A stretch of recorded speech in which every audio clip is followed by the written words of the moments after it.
Welcome to the WMAR Vault. I'm Jamie Costello. Here at WMAR, we're celebrating 75 years on the air. We were the first TV station in Maryland, and now we're setting our sights on the future and streaming.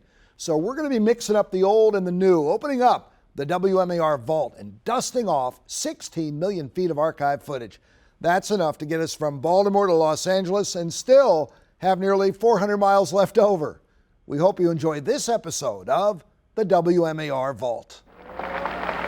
No, we are not satisfied, and we will not be satisfied until justice rolls down like waters and righteousness like a mighty stream.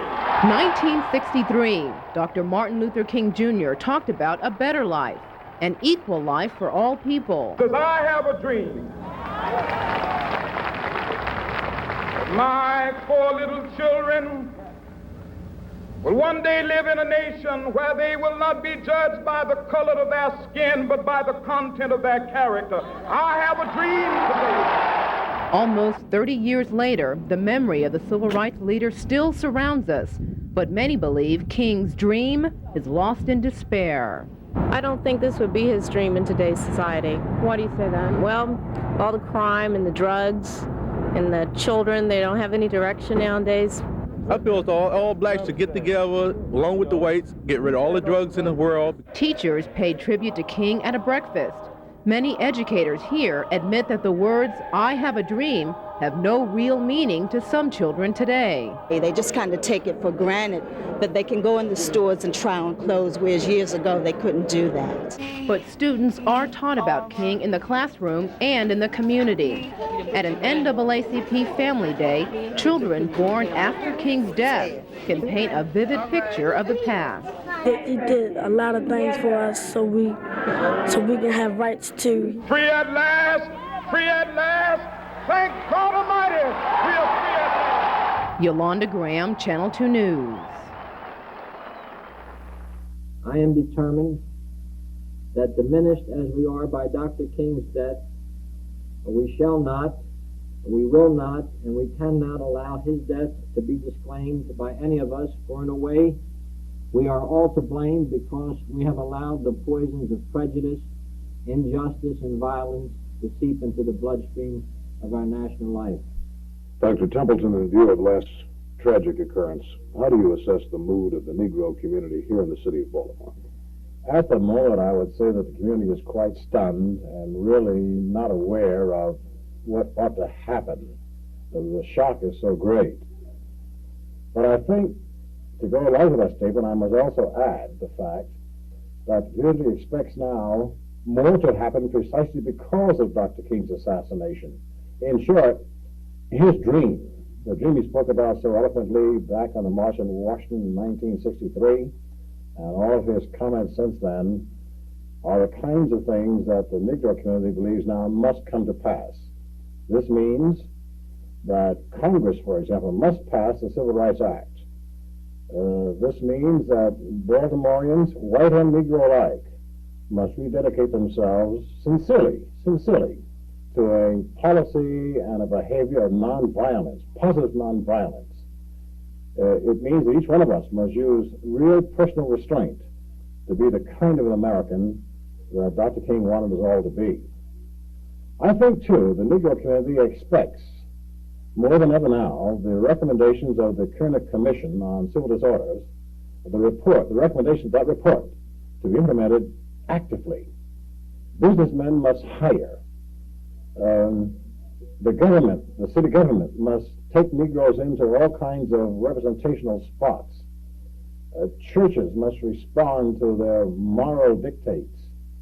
In short, everybody must be an American. I think this is the answer to Dr. King's death.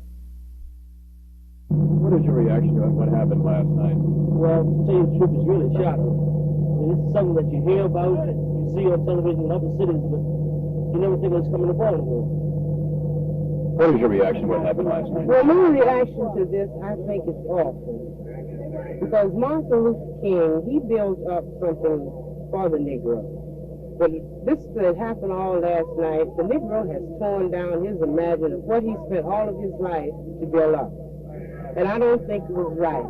If they were intending to show or moan or anything for him, What they should have done is went right on, moaned for him, showed him that they were not for violence either, because he built his life around nonviolence. That's the way I feel about it. We're getting ready to move to the courthouse. We're all going together today. We're going to walk together. Dr. King would get up and speak. You were so highly motivated and keyed up that there was just nothing in the world could turn you around. Dr. Henry Silva walked with Dr. King in all of the marches except one.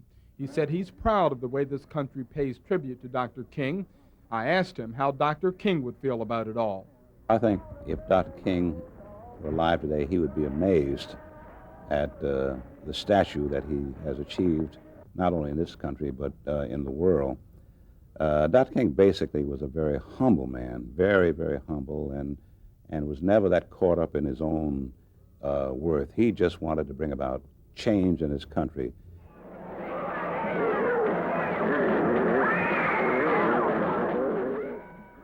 Faced with violence, Dr. King continued to preach nonviolence, even after his house had been bombed. He came out on that porch with Coretta and the baby Yolanda, and spoke so forcefully and lovingly and determined that nonviolence would be the only way to go, and that in spite of all the ugliness of the mood of the individuals who were now threatening to go downtown and to have a revolution, really, because they had actually done what they had done to his home, and he completely calmed that crowd down. He said if Dr. King was alive today, he would still be out there stressing education while trying to instill a sense of pride in young people. Sam Ringgold, Channel 2 News, Nightside.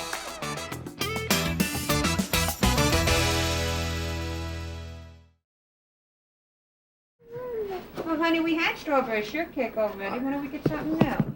From the big chain stores to the small mom-and-pop shops, business was booming at area video stores today. In fact, customers were waiting when Anna Armada opened the doors to Baltimore Video at noon.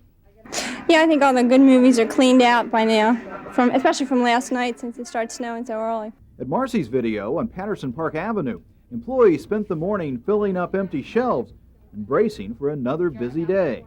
They came in last night. They were afraid the snow would keep them in, and they were right. So they got the movies, and they decided to stay home today. You expecting a good day today? Oh, yes, definitely. An official of Errol's, the nation's largest video club chain, told me its local stores rent more than 150 tapes an hour on snow days, more than twice the usual rate. In other words, in less than 10 years, videos have become the way to pass the time and keep people happy. Oh, certainly. It breaks up the day. My wife and I and Jennifer, my daughter, we watch a lot of movies. With video viewing such an important part of coping with snow, it kind of makes you wonder how we survived back in the old days, the late 70s, for example, without them. Clean the house or something like that. Make snowmen, like everybody else.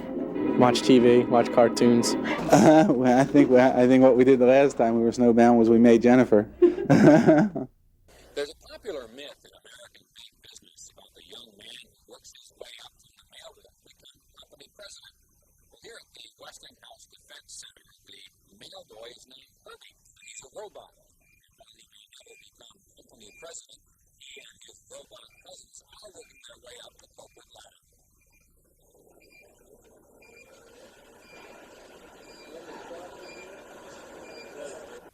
The Westinghouse Defense Center is Maryland's second largest private employer. Most of the 14,000 employees work at the plant near BWI Airport, making parts for sophisticated military planes. The Westinghouse radar in the F-16 fighter planes makes missiles more accurate, and the radar system in the big AWACS aircraft helps reduce the potential for a surprise attack on our country. The Westinghouse Defense Center is doing well, so much so that the company announced plans to spend $100 million in the next few years to upgrade its manufacturing capability. In years past, that would have meant more jobs at Westinghouse, but now it means more robots.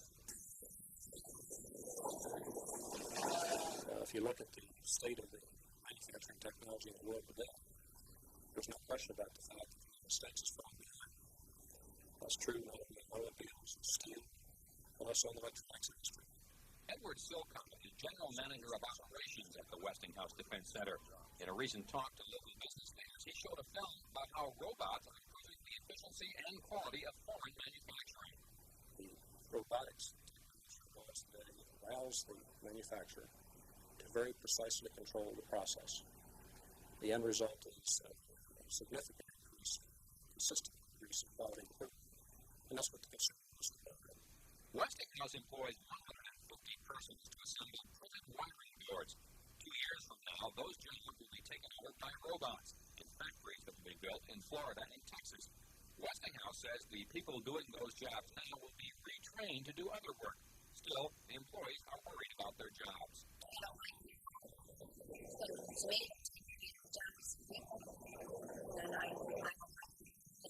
It's going to increase production. So the way I feel. It used to be Westinghouse. I would have to tell a person where to go find a job. And with this latest robots, that's how it goes. Technology has always created jobs in the United States. Robotics is up-and-coming technology that's going to require new pilots, new workers, markets. The issue, personally, I think ought to be in the American workers' now, is that technology be produced here and exported to foreign countries, not developed in Japan or Germany and exported into the United States. So we'll create jobs in robots. Certainly. According to Silcott, workers who don't want to be run over by robots need only be willing to adapt to change. This is Patrick McGrath, Channel 2 News Scene. Have you ever lost your keys? Have you spent the best years of your life looking for them? Have you misplaced them just when you need them most, like when you're trying to get to work? Does it drive you crazy? Do you know where I put my keys? They're supposed to be here. Where did I leave them? Look, if I don't find those keys, I'll be late for work again, and they said they would fire me the next time, and we will have to move out of the house, and we'll all starve to death. Where are the keys? Well, you probably wished at such moments that you could clap your hands and make them magically appear. Now, something like that is possible.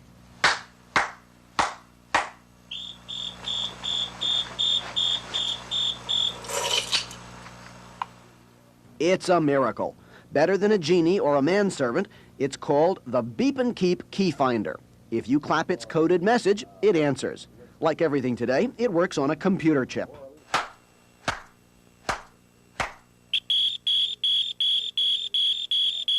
There's always that day that you get up and you go to where you always keep your keys and you can't find it.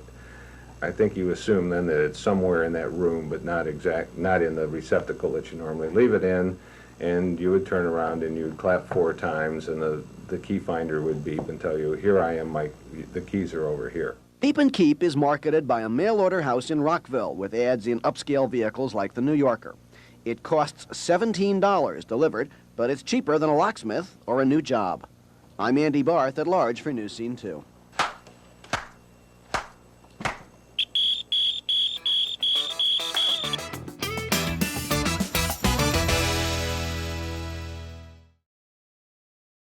Good morning there, Horace and Rudy, and look who's with us here this morning, Audrey Martin, and we'll have to take you back to the summertime, making a long story short.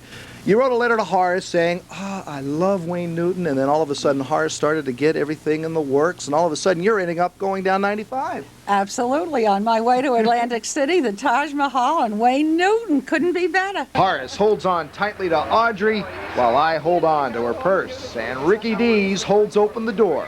The limo takes off.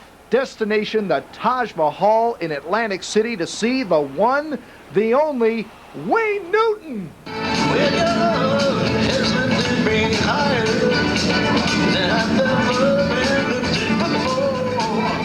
For 2.5 hours, Wayne dazzles Audrey, and then, at the very end, he sits on a stool to announce, this next song is for you, Audrey Martin.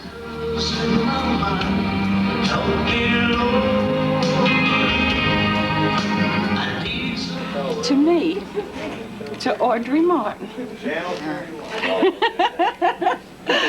Oh, that's great, though, but his program is absolutely fabulous. Backstage in the green room, she meets up with folks from Hershey. We had some winners. We did a Wayne Newton weekend. She meets Wayne's backup singer. Oh, the way you do it, the way you put your heart in it, it's terrific. Meanwhile, the two of us are debating on who will shake Wayne's hand first. I'll flip you for it. I don't have any quarters left. We are then summoned to Wayne Newton's room, and behind the curtain, here he comes. Right there. How you doing? Oh my, you know, they took 3 hours to make me up and they said the lipstick wouldn't come off. Take two. Let's keep trying it. How you doing? Oh, just fine. And you Well, I'm look glad great. you're here. Thank you. Horace was the key to the whole thing, I think, because he started to happen for, make everything happen for me. For 30 minutes, we have a private audience with Wayne Newton. Okay. Thank you so much for seeing us. And they're right, the lipstick did not come. So the night with Newton ends. A night Audrey Martin will never, ever forget.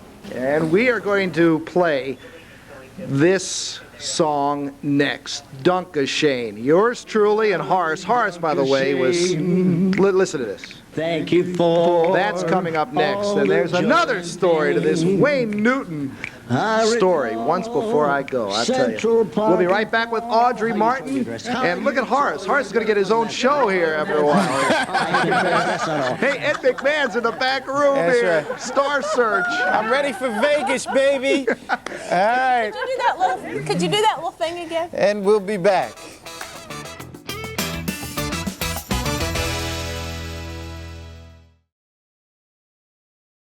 Listen, here comes the story of the day. Audrey, you had your day in the sun. Now it's our turn. We had a chance. What happened was we were backstage, and I was asking all these people, did he sing Dunkashane? And everybody was saying no. And I said, well, I'm not going away without him singing Dunkashane. So I get Rick Dees, and I introduce our limo driver. I say, he met you 14 years ago. Remember him, Wayne? And Wayne said, yes. So anyway, we get Rick Dees to ask him, can you sing Dunkashane? And the answer was yes. Here is the rendition, the morning show edition of Dunkashane right here in your own living room. Dunkashane, thank you for all the joy and pain. I recall Central Park in fall. How you tore your dress. How you tore your dress. What a mess. What a mess. I confess. I confess. That's not all. That's not all. That's it. Well, notice we didn't know the words, did we, Horace? No. He was very kind to help us out with the words there. The story goes on from there. It does? Oh, yes, it doesn't stop. We, of course, left. We left. The we Taj. put Audrey in her limo, and Rick Dees took her home to Baltimore, and we got into our Channel 2 car, and we stopped off at McDonald's first, and we picked up a meal, and I was the driver, and Horace and Dave Brazelton, our photographer. Dave was sitting in the back seat, and Horace was on the passenger side. And as soon as they downed their Big Macs, they went asleep. Well, you have to understand, of course, this was on a Friday, and we'd gotten up, of course, to do the show. 3:15 in the morning, we hadn't slept all day long, and here it was after midnight at the Taj, and here we are. Jamie was ready, though. He was worried. He said, no, I can't go to sleep, so... Hey, I just won $75 inside the casino. I just had a song with Wayne Newton. I'm ready. He was pumped. Okay, so Jamie drives down, gets in the car, and we're driving and get on the turnpike, and I fall asleep. Something tells me to wake up. And we're not on 95 anymore. We're in a town. So I turned to Jamie and I said, oh, what are we, in Wilmington or something? And Jamie turns to me and says, something like that.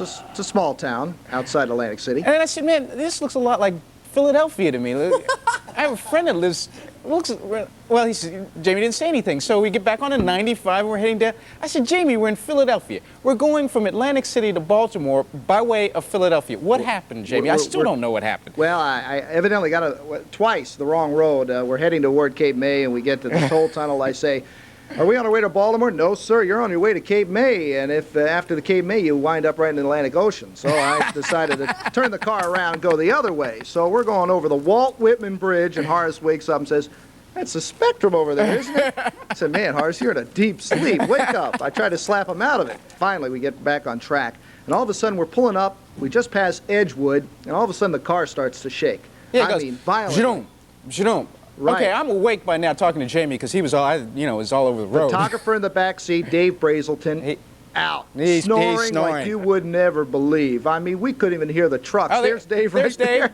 Anyway, we're going down 95. The car stops. Dave wakes up for a second to say, "We're out of gas. We're running out of gas." And Horace says, "No!" We pull over. It's now man. 3 o'clock. We had just called our wives. At 12 o'clock, it's a 2.5-hour trip home. It is now 3 o'clock. We're 8 miles from the nearest exit. No gas station. We don't have a phone. Cold. Freezing cold. Freezing cold. We're out of gas. Now, at the same time, we know that the state police patrol 95 every 15 minutes. They're up and down. This night, there is an armed robbery in Delaware. All the state police that you know of, up on the Maryland line. Nobody patrolling.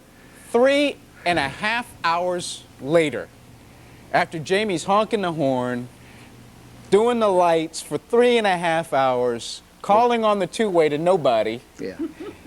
A cop finally comes and rescues us, to make a long story short. Tow truck gives us a jump start because the battery's dead because of the flasher. He gets stuck in the mud trying to help us out. Finally, we're on our way. We get home at 7 o'clock. Jamie turns to me and when we're sitting there, "How did we run out of gas?" And I said, "Jamie, I guess it was that little side trip to Philadelphia that took us right over the edge." For 75 years, WMAR has brought the news into your home. From film to video to tiny digital cards, over-the-air, cable, satellite, and now streaming.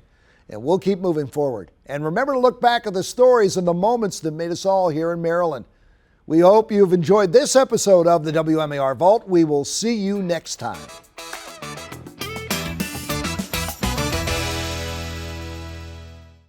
Hey, it's Jamie Costello. If you just enjoyed this episode of The Vault, you can check out more episodes by clicking on this box down here. And while you're at it, go ahead and hit that circle, and that'll subscribe you to WMAR2 News for great content every single day.